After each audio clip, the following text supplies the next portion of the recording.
berdiri di sini saya merasa tidak asing lagi ya, karena saya merasa rumah sendiri. Jadi saya tidak perlu memperkenalkan diri saya ya, karena Bapak Ibu Saudara pasti mengenal saya. Dan Bapak Ibu tadi saya mendengar bulan kemarin tidak ada perjamuan ya.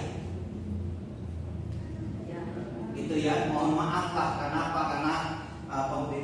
Karena dari sana ya, dari Jakarta menyuruh saya itu mendadak gitu ya pada waktu itu. Dia karena lupa karena kesibukannya, jadi mohon maaf lah itu ya. Jadi saya tidak bisa, dan Jakarta pun juga tidak bisa menggantikannya gitu ya. Jadi mohon maaf itu ya. Jadi saya bisanya bulan ini. Tetapi Bapak Ibu Saudara yang terkasih dalam Tuhan, saya yakin bahwa jemaat di tempat ini selalu kuat di dalam Tuhan, selalu berangkat di dalam Tuhan. Karena menghadapi situasi saat ini, kita memang harus yaitu menguatkan iman kita. Karena zaman-zaman sekarang ini iman kita, kepercayaan kita kepada Tuhan itu akan selalu diuji. Dimanapun kita ini berada akan selalu diuji.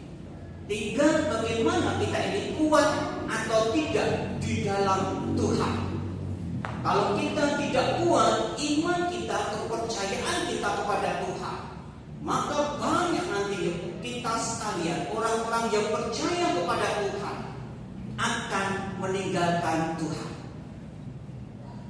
Di Solo banyak yang seperti itu, ujian imannya, yaitu karena ingin menikah, akhirnya apa? Dia meninggalkan imannya yang selama ini dia sebetulnya sudah mendengar, sudah menerima, sudah mengerti. Tetapi karena hantaman-hantaman itu, mereka akhirnya apa? Meninggalkan Tuhan. Bukan itu saja, oleh karena pekerjaan yang menuntut dia harus meninggalkan imannya, juga dia berani meninggalkan imannya. Oleh karena apa? Himpitan dalam perekonomian. Bapak Ibu Saudara yang terkasih dalam Tuhan, bagaimana dengan kita yang ada di Pamekasan ini? Saya yakin jemaat Tuhan di tempat ini selalu kuat untuk menghadapi segala sesuatu terpaan-terpaan dalam kehidupan pada saat ini. Bapak Ibu Saudara yang terkasih dalam Tuhan, kita akan mendengarkan yaitu firman Tuhan, yaitu tentang berakar dan dibangun di dalam Tuhan. Rasul Paulus pada waktu pelayanannya, dia yaitu pada waktu pelayanan dia akhirnya ditangkap, diperkirakan di penjara di Roma. Pada waktu di Roma, Paulus ini tetap melayani dengan cara apa? Surat menyurat. Dia tidak yaitu tinggal diam pada waktu dia ada di penjara. Kemudian dia mendengar berita tentang yaitu jemaat yang ada di Kolose. Jemaat di Kolose ini yaitu jemaat yang dilayani oleh Epafras, dan juga umat Tuhan yang percaya, yang bertobat kepada Allah. Akhirnya terjadilah yaitu jemaat yang ada di Kolose. Kemudian yaitu Paulus mendengar yaitu berita bagaimana jemaat di Kolose ini. Karena jemaat di Kolose ini adalah jemaat yang sebetulnya sudah mengenal Tuhan, sudah mengenal yaitu ajaran Yesus yang diberitakan oleh Epafras dan orang-orang percaya kepada Tuhan. Tetapi Rasul Paulus belum pernah menyambangi yaitu orang-orang di Kolose. Karena Paulus ini pada waktu di Laodikia dia ada di Efesus, tetapi dia tidak pernah mampir di Kolose. Yaitu Kolose, Laodikia, Efesus itu adalah di daerah Turki sekarang ini. Paulus belum pernah ada di Kolose, tapi dia mendengar dari anak-anak didiknya bahwa Kolose ini ada pengajaran-pengajaran yang mengganggu iman percayanya, mengganggu akan orang-orang Kristen yang ada di Kolose dengan ajaran-ajaran filsafat yang menurut manusia ini baik, yaitu akhirnya mencampur adukan pemikiran, yaitu pemikiran-pemikiran yang bisa menghambat, mempengaruhi iman percaya kepada Allah. Berapa banyak orang Kristen mendengar ajaran-ajaran tertentu mungkin itu sangat menarik, dan akhirnya berapa banyak orang yang mengikuti ajaran-ajaran itu, padahal ajaran itu yaitu bertentangan dengan firman Tuhan yang kita miliki. Akhirnya yaitu beberapa orang pun juga sering mengikuti ajaran-ajaran tersebut. Bapak Ibu bisa yaitu belajar melihat bagaimana yaitu pengajaran-pengajaran saat ini begitu sangat luar biasa, bahkan sangat menarik untuk kita dengarkan, untuk kita ikuti. Padahal sebetulnya pengajaran itu belum tentu sesuai dengan firman Tuhan yang kita baca. Sehingga banyak itu pengajaran istilahnya apa? Nabi-nabi palsu. Itu sesuai dengan firman Tuhan, supaya hati-hati dengan nabi-nabi palsu. Karena yang palsu ini biasanya menarik hati. Benar apa enggak? Barang-barang palsu itu biasanya itu promonya itu bagus sekali.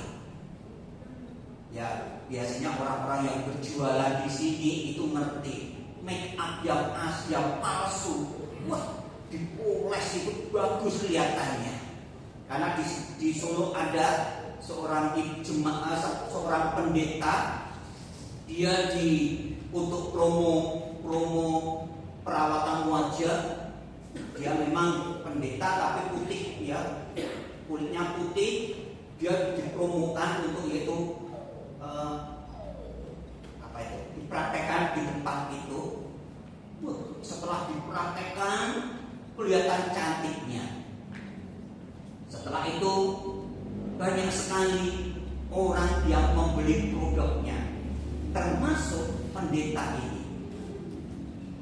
Begitu sangat menarik sampai bisa mengumpulkan pendeta-pendeta.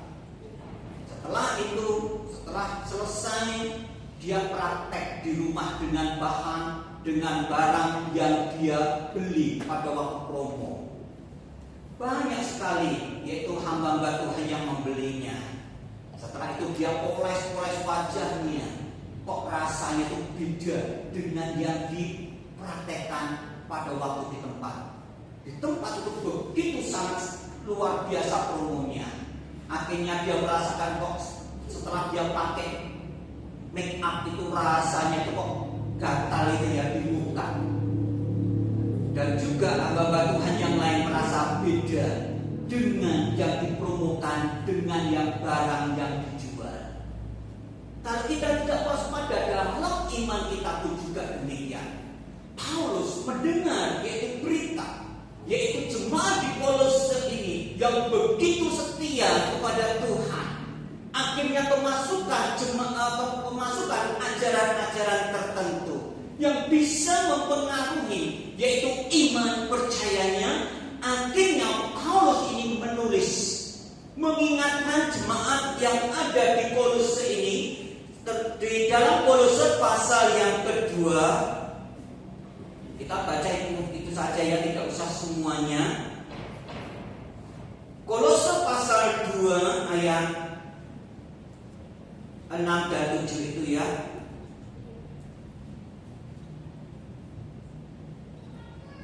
Kolose 2 ayat 6 dan 7. Kamu telah menerima Kristus Yesus Tuhan kita. Karena itu hendaklah hidupmu tetap di dalam Dia. Hendaklah kamu berakar di dalam Dia dan dibangun di atas Dia. Hendaklah kamu bertambah teguh dalam iman yang telah diajarkan kepadamu, dan hendaklah hatimu melimpah dengan syukur. menasihatkan jemaat yang ada di Kolose dengan gambaran yaitu berakar dan dibangun di atas yaitu Allah. Memang kalau saya melihat akar ataupun juga fondasi rumah itu kelihatan apa enggak? Tidak kelihatan. Tetapi akar yang tidak kelihatan ini sangat berpengaruh terhadap tumbuhan tersebut. Akar ini yaitu untuk menarik atau makan, ambil sari-sari yang ada di tanah, kemudian disalurkan ke pohon tersebut. Bapak Ibu Saudara yang terkasih dalam Tuhan, tanaman ini memang akar ini tidak kelihatan. Mungkin kita melihat tanaman tersebut begitu tumbuh dengan subur, kita pasti berpikir bahwa akarnya ini pasti kuat. Dan kita sering melihat itu bangunan-bangunan, saya tadi keliling beberapa di Pamekasan ini. Sekarang ini tanaman-tanaman sudah tumbuhnya itu bukan tanaman buah atau yaitu padi atau tanaman-tanaman yang lain, tetapi sekarang ini tanah-tanah di Pamekasan ini sudah tumbuh yaitu bangunan-bangunan. Saya memang pada waktu tahun sekitar sebelum tahun 2000 melihat itu daerah ini memang masih yaitu tidak ada bangunan-bangunan yang besar seperti itu, tapi sekarang sudah yaitu tumbuh yaitu bangunan-bangunan yang luar biasa. Kalau kita melihat itu contohnya itu tumbuhan akar, kita melihat tanaman-tanaman yang di sekeliling kita, kita bisa melihat yaitu tanaman itu bertumbuh dengan subur. Tetapi kadang-kadang yaitu waktu atau juga yaitu cuaca, situasi itu dapat menguji tanaman ini kuat atau tidak kalau ada ujian. Contohnya apa? Angin. Di Solo beberapa bulan yang lalu saya melihat yaitu tempat-tempat tertentu banyak pohon-pohon yang rubuh. Padahal tanaman itu bisa dilihat bahwa tanaman itu besar, dan kita melihat bahwa tanaman itu kokoh.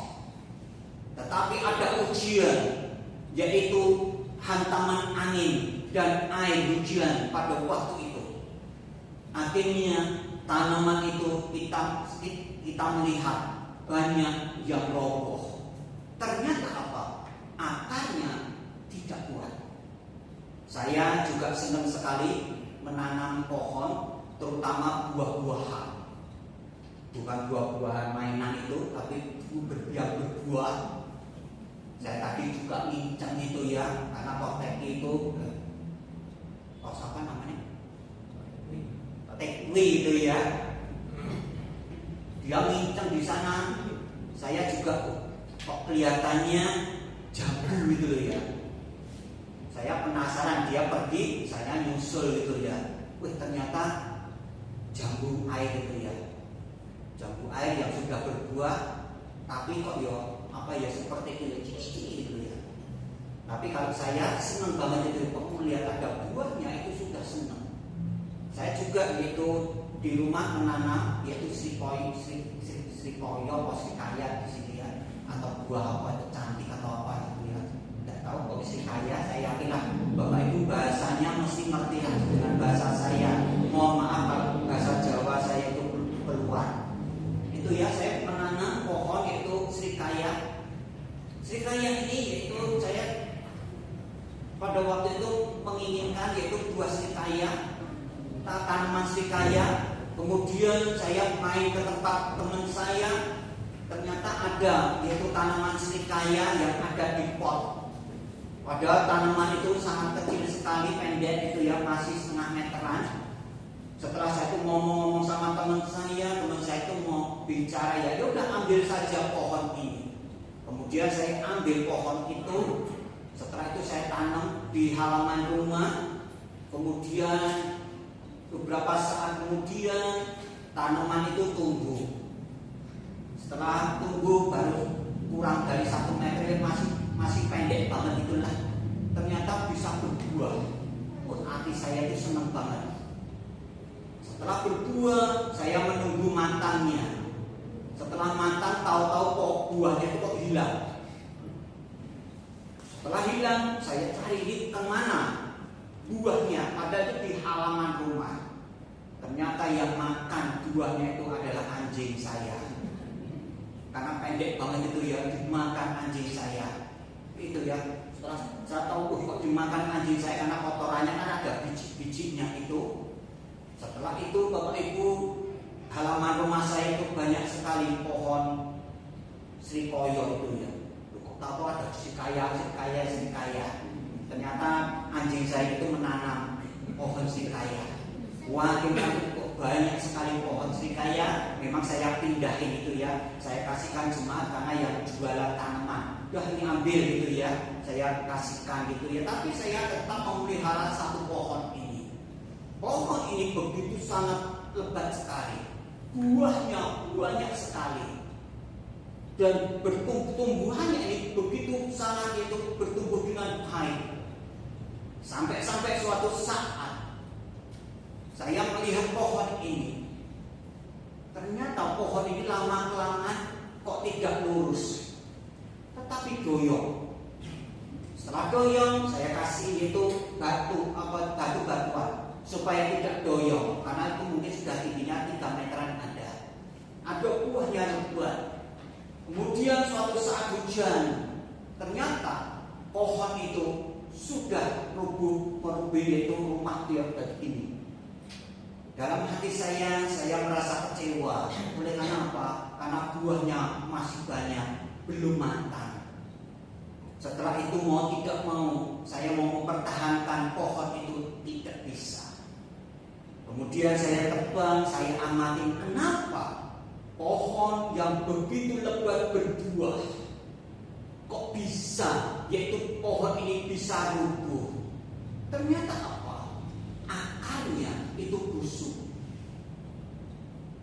Meskipun dia itu tumbuh dengan subur dan berbuah dengan lebat, akhirnya pohon ini rubuh. Oleh karena apa? Akarnya busuk, sehingga tidak bisa menopang pohon tersebut. Maka itu Paulus menasihatkan jemaat di Kolose supaya berakar di dalam Tuhan.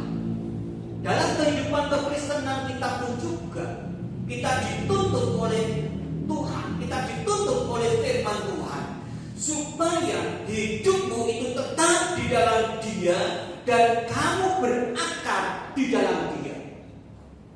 Kita bisa melihat iman kita, kekristenan kita. Mungkin kita yaitu bisa melihat orang ini luar biasa kerohaniannya. Orang ini sangat luar biasa di dalam pelayanannya. Tetapi waktu itu akan yaitu menguji dia ini. Benar-benar kita itu percaya kepada Tuhan. Benar-benar kita itu pelayanan kita. Kalau ada hempasan, kalau ada ujian, kalau ada yaitu benturan-benturan, baru kita itu melihat bagaimana pelayanan kita ini. Seperti pohon yang saya miliki ini berbuah. Kita memang sebagai orang Kristen harus bertumbuh dan berbuah. Tetapi hanya berbuah saja itu tidak cukup. Kita tumbuh yaitu dengan subur itu pun juga tidak cukup. Tetapi perlu juga akar ini perlu juga dikuatkan. Kalau akar ini dikuatkan, hempasan apapun yang menimpa kita, kita tetap kuat di dalam iman kita kepada Tuhan. Karena akar ini memang tidak kelihatan. Kita ada di tempat ini, kita bisa dikatakan kelihatan bahwa kita itu orang yang setia. Bapak Ibu setia apa enggak ibadah setiap hari Minggu? Siapa yang tidak datang pada hari Minggu bagi ibadah? Ada anteng-anteng ini cuma di sini tuh ya. Tidak apa-apa ya gitu ya, saya juga pernah di sini.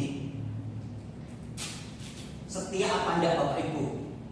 Jawaban yang hatimu diri lah gitu ya.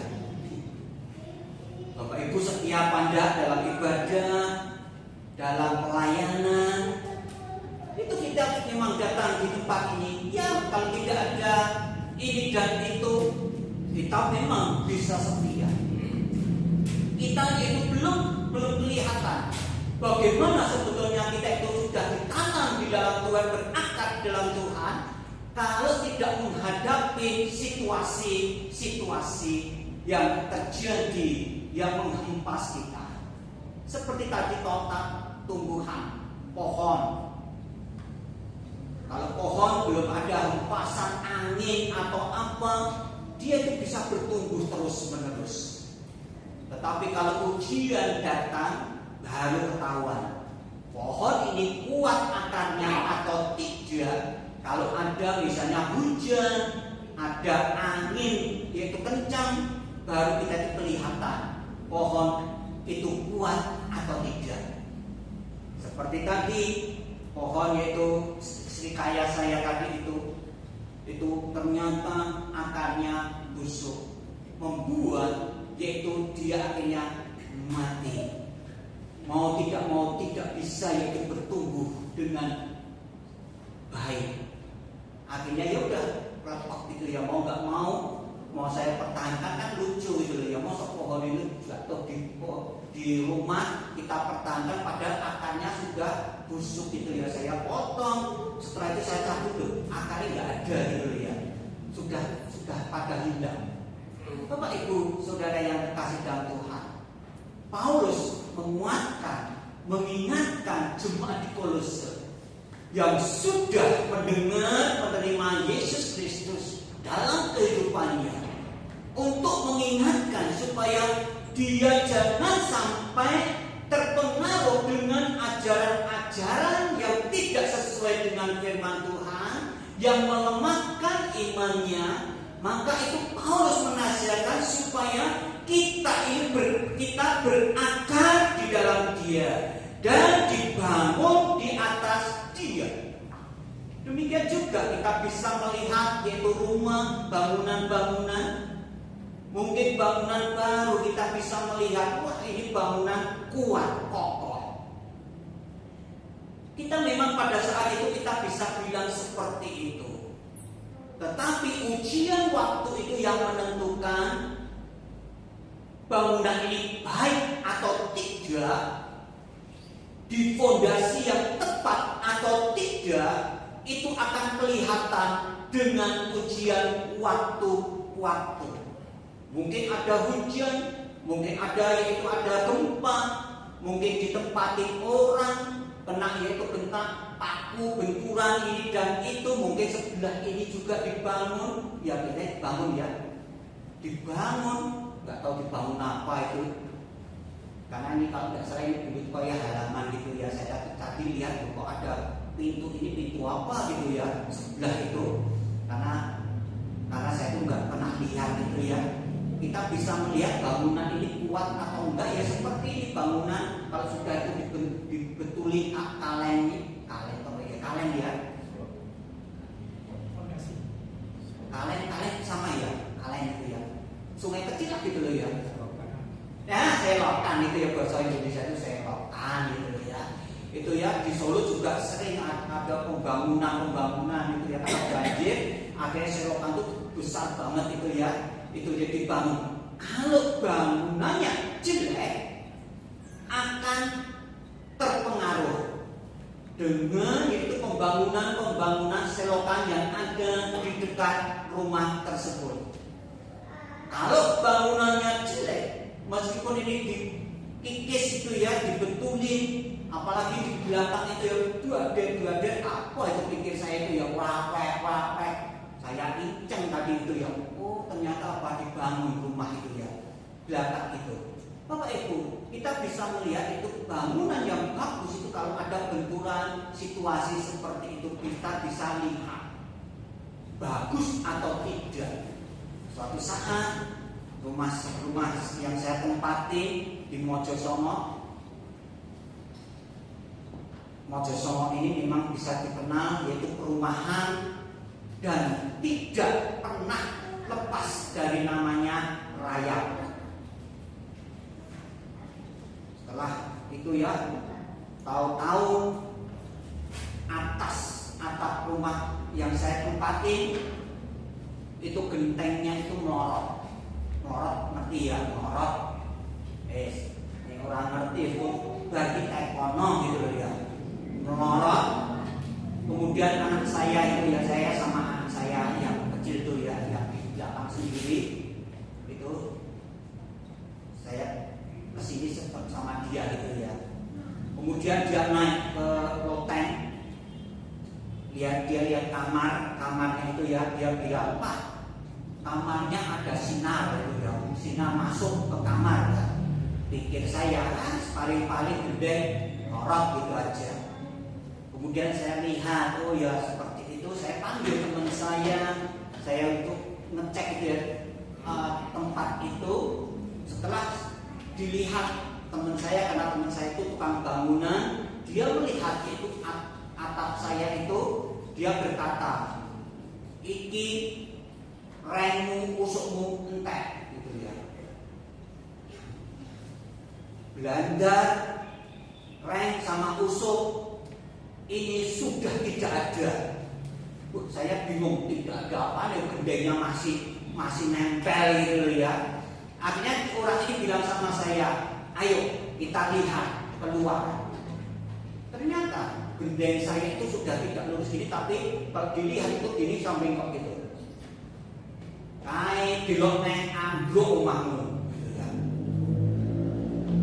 Mungkin ada yang dengar itu ya, pernah dengar ya, rumah saya seperti itu. Dalam hati saya juga berkata gitu ya, mosok pendeta mati ketibanan gendeng gitu ya. Kan ya saru gitu ya, memalukan lagi gitu ya. Masa itu rumah pendeta meninggal karena apa? Karena kejatuhan gendeng rumahnya. Itu kan malu gitu ya. Mau tidak mau teman saya itu berkata, "Ini rumahmu harus dibongkar." Bapak Ibu Saudara yang dikasih dalam Tuhan, setelah mau tidak mau, karena itu rayap, kita bongkar. Mau tidak mau itu harus mau tidak mau itu harus dijatuhkan ke bawah atap ini. Setelah itu dibetulkan, tetangga saya marah-marah. Dia berkata, "Gara-gara kamu bangun, plafon saya jatuh," gitu ya. Minta ampun. Saya di rumah, plafon dia rontok gitu ya. Yang dimarahin saya gitu ya. Keluarga saya, "Ini gara-gara kamu yang bangun ini, akhirnya plafon saya itu rontok. Bahkan juga itu reng busuk itu rontok semuanya." Dalam hati saya itu tidak mengotak-atik rumahnya dia. Orang ini pada marah-marah. Oleh karena apa? Plafon itu dia itu rontok. Ternyata apa Bapak Ibu? Kena getaran baru tetangga saya itu tahu bahwa rumahnya pun juga mengalami nasib yang sama, yaitu apa? Kena rayap. Rumah itu sudah kena rayap karena benturan ini akhirnya itu mulai rontok. Bapak Ibu Saudara yang terkasih dalam Tuhan, dari cerita ini kita bisa melihat rumah tetangga saya ini kuat atau tidak. Pada waktu dia melihat rumahnya itu baik, tetapi pada waktu tetangganya membetulin rumah, ternyata rumahnya dia itu sebetulnya itu sudah mengalami masalah. Sehingga apa? Pada waktu tetangganya membangun, rumah ini mulailah rontok. Kenapa? Kan ada yaitu pencobaan, kan ada masalah-masalah yang ada di sekitarnya. Baru ketahuan rumah ini baik atau tidak. Itu akan kelihatan kalau ada benturan, kalau ada yaitu masalah yang terjadi di tempat tersebut. Karena saya yakin rumah itu memang sudah tidak layak. Karena benturan akhirnya mau tidak mau dia juga ikut-ikutan mengganti gentengnya, mengganti rai usuknya. Oleh karena apa? Oleh karena dimakan oleh rayap. Bapak Ibu Saudara yang terkasih dalam Tuhan, kita pun juga yaitu Paulus menasihatkan seperti akar maupun juga seperti bangunan yaitu kita itu harus ada di atas fondasi yang baik, yang benar di dalam iman, yaitu di dalam fondasi Kristus. Iman Kristen kita itu kita taruh di dalam fondasi apa? Itu akan kelihatan kalau ada benturan-benturan atau masalah di dalam kehidupan kita. Mungkin kita juga biasa kelihatannya wah anteng, halus, sabar. Kita bisa melihat mungkin di jalan, ya toh Bapak Ibu coba lah kalau pas di jalan naik mobil itu ya, atau naik sepeda motor ada yang mungkin ada yang melanggar gini, mata nih. Ayo, bagaimana dengan sopir-sopir ini yang naik sepeda motor, biayaan itu yang cicilan, bahkan hati kita bisa itu dongkol itu ya.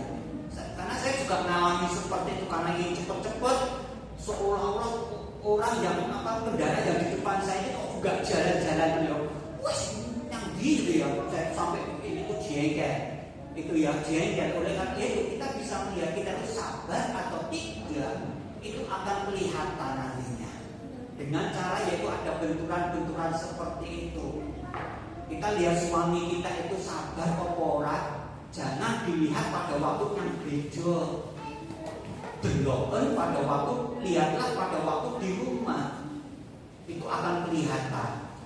Ya Pak Arif ya. Lihat istrinya itu bagaimana cerewet apa ora, ya itu di rumah mungkin ya. Atau mungkin pada waktu di jalan itu ya, supaya tak pandani kedamuleh itu ya, ini sebut basuwe itu ya, teko Solo suwe ini. Mudah-mudahan saya tidak lama, karena biasanya itu orang yang sudah lama tidak ketemu itu bagaimana? Ayo kalau Bapak Ibu ketemu sama orang yang sudah lama tidak pernah ketemu, biasanya jagongannya itu lama. Benar apa enggak? Demikian juga firman Tuhan itu lama.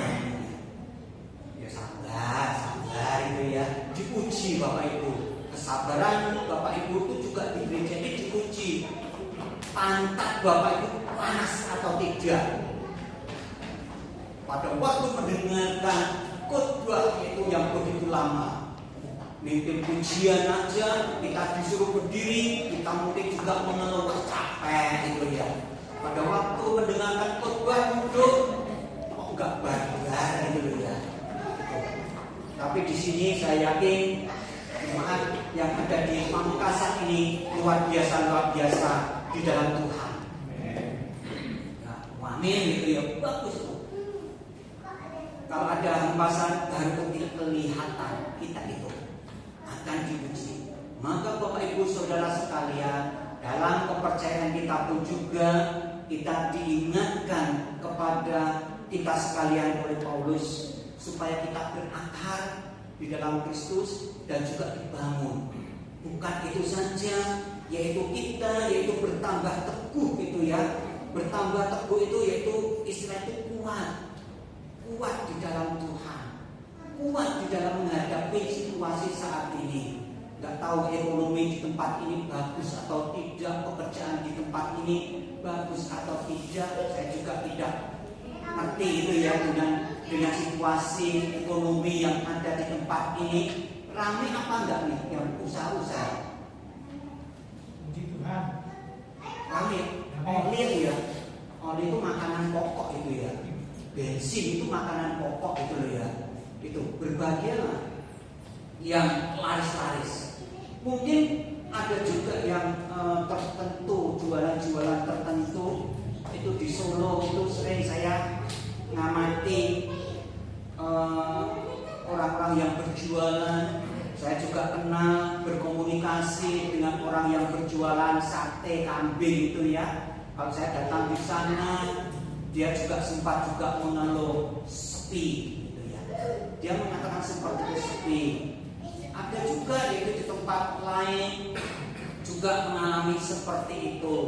Tetapi ada juga jemaat yang saya tanyai, dia mengatakan tidak merasakan yaitu sepi. Karena apa? Karena dia jualan yaitu plastik gitu ya. Karena sekarang ini plastik itu memang bisa dikatakan baru booming-boomingnya. Maka dia tidak merasa seperti itu ya, kena dampak. Tetapi beberapa orang kena dampak. Kadang-kadang itu dalam dampak dalam perekonomian, dalam berdampak dalam yaitu masalah dalam keluarga. Kadang-kadang itu tidak membuat kita itu iman kita itu kuat di dalam Tuhan. Tapi Paulus menasihatkan kepada Paulus maupun juga jemaat yang ada di Pamekasan ini supaya tetap teguh, yaitu kuat dan tidak berubah, yaitu tetap setia. Maka itu barulah itu ya diajarkan lagi, telah diajarkan kepadamu dan hendaklah hatimu melimpah dengan syukur. Maka kalau kita kuat di dalam Tuhan, maka kita itu akan bisa bersyukur dengan ketulusan hati kita, dengan sungguh-sungguh dalam menghadapi perekonomian yang mungkin biasa, mungkin menurun. Kita kalau kuat dalam Tuhan, kita tetap bersyukur, yaitu tetap menjalani kehidupan ini dengan berkat-berkat Allah, dengan itu bersyukur, dengan ketulusan. Mungkin orang-orang itu sering bersyukur kalau dapat rezeki, lulus, ngadain ibadah syukuran. Tetapi ada juga yang terpaksa dengan hati yang sedih, tapi ada ucapan syukur. Itu ya biasanya pada waktu kematian. Nggak tahu di sini namanya apa itu, penghiburan atau syukuran itu ya. Kalau di Solo itu syukuran berapa hari? 7 hari, 100 hari, 1000 hari sama ya. Itu mengatakan ucapan syukur. Saya yakin syukurannya itu syukuran tidak tulus sebetulnya, cuma karena apa? Terpaksa. Tapi kalau orang yang kuat dalam Tuhan, kita akan tetap selalu bersyukur menghadapi kehidupan ini. Harus kuat di dalam Tuhan. Begitu saja ya. Nanti kalau lama-kelamaan ngantuk. Apalagi yang khotbah itu orang Solo alon-alon, asal kelakon. Itu ya, Bapak Ibu enak duduk dengan bisa tidur. Saya mau berdiri dengan tidur, mosok itu ya. Itu kan gak pantas lah, apalagi ada apa ya. Diinjek itu ya, diinjek ini Pak ini sebetulnya ya. Halo gitu ya. Itu ya, diinjek itu ya. Tapi Bapak Ibu yang percaya pada Tuhan, jadilah pohon yang berakar yang kuat supaya kita bisa meneduhkan, mengayomi maupun juga yaitu supaya kita di atas fondasi yang kuat bisa membuat nyaman. Saya yakin kalau fondasi ini kuat itu bisa nyaman. Coba kalau Bapak Ibu lihat fondasi ini retak-retak, Bapak Ibu nyaman apa enggak ada di tempat ini? Ya, anak kecil saja tahu. Apalagi Bapak Ibu Saudara, mesti tidak akan nyaman. Benar apa enggak?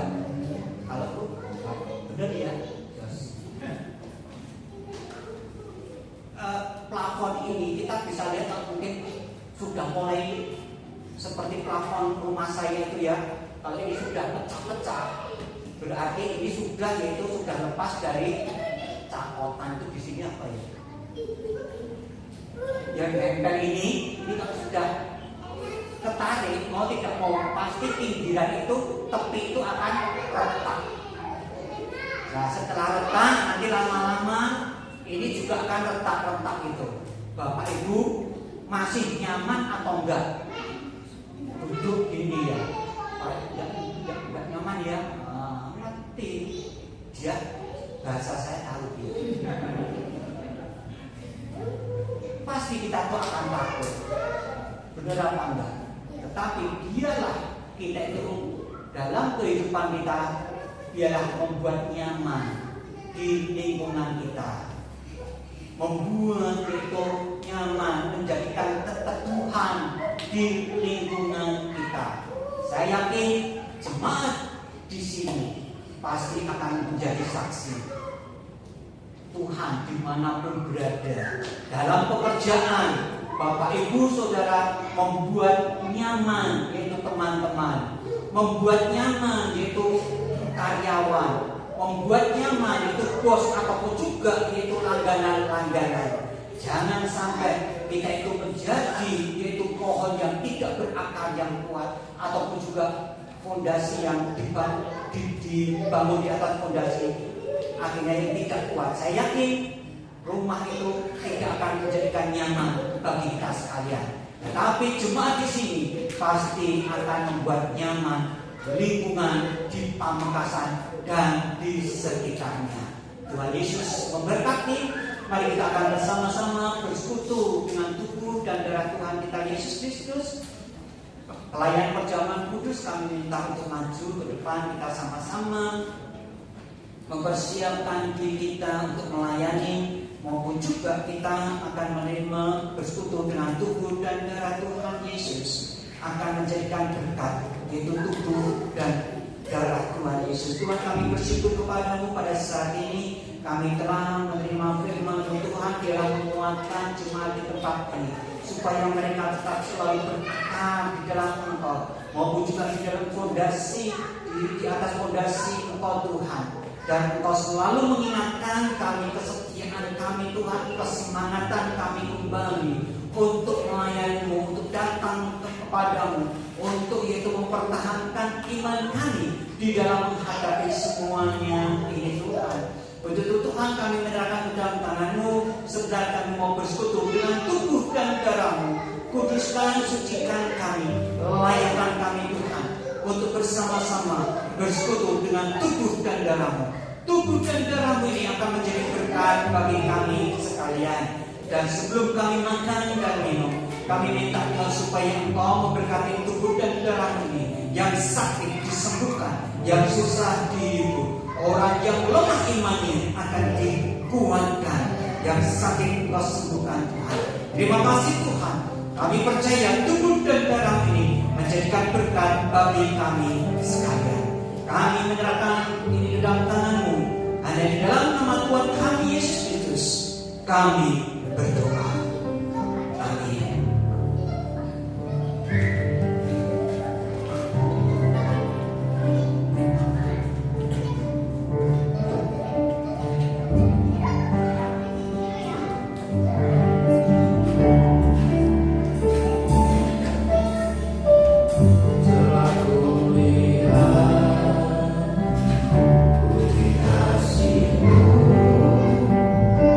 Kau menjadi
Biarlah kami mengingat Tuhan akan pengorbanan-Mu, akan kasih-Mu Tuhan kepada kami. Engkau telah menyerahkan nyawa-Mu Tuhan untuk keselamatan bagi kami yang percaya kepada-Mu. Mari Bapak Ibu Saudara sekalian, angkatlah tubuh Tuhan kita Yesus Kristus. Tuhan, kami percaya ini adalah tubuh-Mu yang terpecah-pecahkan untuk kami sekalian, bahwa tubuh-Mu ini akan menyembuhkan segala penyakit kami. Kelemahan-kelemahan kami Tuhan Engkau mengganti dengan kekuatan yang baru. Terima kasih Tuhan. Firman Tuhan berkata, sebab apa yang telah Kuteruskan kepadamu telah Aku terima dari Tuhan, yaitu bahwa Tuhan Yesus pada malam waktu Ia diserahkan mengambil roti, dan sesudah itu Ia mengucap syukur atasnya, Ia memecahkannya dan berkata, inilah tubuhku yang diserahkan bagi kamu. Berbuatlah ini menjadi peringatan akan Aku. Apakah Bapak Ibu Saudara percaya ini adalah tubuh Tuhan kita Yesus Kristus? Bagi yang percaya, mari kita makan bersama-sama di dalam nama Tuhan Yesus Kristus.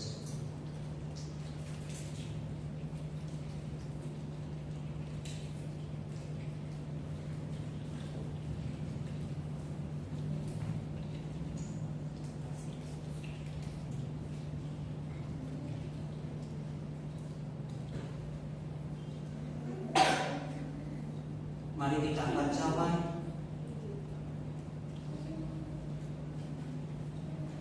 Tuhan, ini adalah darah-Mu yang tercurah untuk pengampunan akan dosa-dosa kami. Keselamatan sudah terjadi di dalam kehidupan kami. Engkau telah menulis nama kami di dalam buku kehidupan-Mu. Keselamatan sudah terjadi bagi kami sekalian. Engkau tidak mengingat-ingat lagi akan pelanggaran, akan kesalahan kami. Pengampunan-Mu sudah nyata. Untuk itu ajarin kami juga untuk dapat mengampuni orang-orang yang bersalah kepada kami dan tidak mengingat-ingatnya lagi. Demikian juga Ia mengambil cawan sesudah makan lalu berkata, cawan ini adalah perjanjian baru yang dimeteraikan oleh darah-Ku. Berbuatlah ini setiap kali kamu meminumnya menjadi peringatan akan Aku. Apakah Bapak Ibu Saudara percaya ini adalah darah Tuhan kita Yesus Kristus? Bagi yang percaya, mari kita minum bersama-sama di dalam nama Tuhan Yesus Kristus. Haleluya Yesus. Kami bersyukur Tuhan kepada-Mu pada saat ini. Kami telah bersekutu dengan tubuh dan darah-Mu. Beracaralah selalu Tuhan dalam kehidupan kami, supaya iman kami kuat di dalam Engkau dan kami tidak menyia-nyiakan akan pengorbanan-Mu, akan kasih-Mu kepada kami sekalian. Terima kasih Tuhan, kami telah berhenti berbicara. Untuk itu Tuhan, bila Roh Kudus-Mu Tuhan yang selalu menerangi untuk jemaat-jemaat yang ada yang datang pada malam hari ini, supaya anak-Mu Tuhan tetap kuat di dalam Engkau Tuhan. Iman mereka tetap teguh, percaya kepada-Mu Tuhan. Dalam menghadapi apapun Tuhan, mereka akan selalu dikuatkan oleh karena iman-Mu Tuhan. Terima kasih Tuhan, kami telah berhenti dan kami telah menyerahkan semua ini. Setiap doa dan permohonan kami ini, dan di dalam nama Tuhan kami Yesus Kristus, kami berdoa. Yang percaya, mari kita katakan bersama-sama, amin.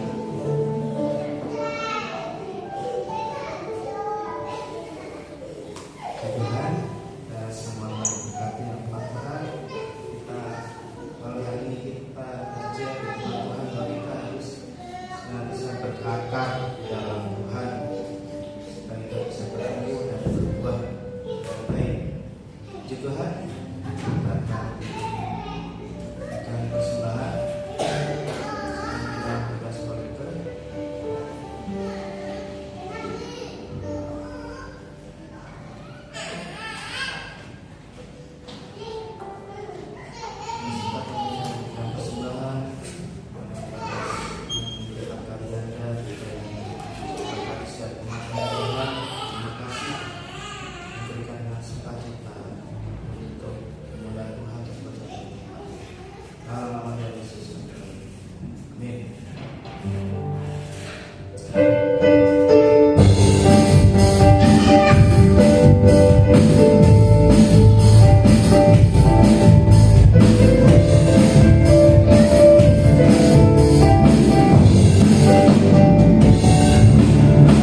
hadapan Tuhan. Amin.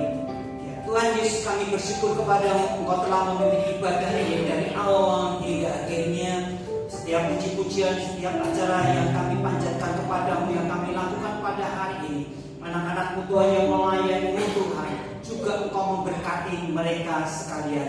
Anak-anak-Mu yang hadir pada saat ini pun juga kami tetap berdoa supaya Engkau memberkati di dalam kehidupan mereka, dalam pekerjaan mereka Engkau memberkati, dalam usaha mereka Engkau memberkati. Apa yang dilakukan oleh sidang-sidang-Mu di tempat ini Tuhan, akan Engkau memberkati selalu dan menjadi berkat. Terima kasih Tuhan, pemgembalaan di tempat ini pun juga kami tak menyerahkan Ibu Gembala, Ibu Mutiara. Kami serahkan Tuhan ke dalam tangan-Mu, supaya Engkau juga memberkati di dalam pelayanannya. Maupun juga suaminya Tuhan yang melanjutkan studinya, kami juga menyerahkan ke dalam tangan-Mu. Terima kasih Tuhan, kami sudah mau berpulang meninggalkan tempat ini. Engkau akan memimpin dalam perjalanan kami sampai ke rumah kami masing-masing dengan selamat. Engkau hantar kami, kembalikan kami di tempat ini pada minggu yang akan datang, untuk bersama-sama mengagungkan, memuji, memuliakan nama-Mu. Dan kami mau pulang, kami minta Tuhan supaya Engkau memberkati anak-anak ini dengan berkat-berkat secara khusus. Mari Bapak Ibu Saudara sekalian, angkatlah tangan-Mu, dan kita akan pulang dengan membawa berkat dari Allah yang Maha Tinggi, di dalam nama Bapa, Putra, dan Roh Kudus, di dalam nama Tuhan Yesus Kristus. Diberkatilah di dalam kehidupan-Mu, diberkatilah di dalam pekerjaan-Mu, diberkatilah di dalam usaha-Mu, diberkatilah di dalam rumah tangga-Mu, diberkatilah di dalam pelayanan-Mu, diberkati juga di dalam studi-Mu. Apa yang Kau kerjakan, apa yang Kau lakukan, selalu diberkati dan menjadi berkat. Kekuatan, kesehatan, damai sejahtera, sukacita yang dari Allah selalu menyertai-Mu sampai Maranatha, Tuhan Yesus datang untuk yang kedua kali. Umat Tuhan yang percaya dan selalu diberkati. Mari kita katakan bersama-sama, amin. Tuhan memberkati. Bapa kami yang di sorga, tuliskanlah nama-Mu, datanglah kerajaan-Mu, jadilah kehendakmu di bumi seperti di sorga. Berikanlah kami pada hari ini makanan kami secukupnya, dan ampunilah kami akan kesalahan kami, seperti kami juga mengampuni orang yang bersalah kepada kami. Dan janganlah membawa kami ke dalam pencobaan, tapi lepaskanlah kami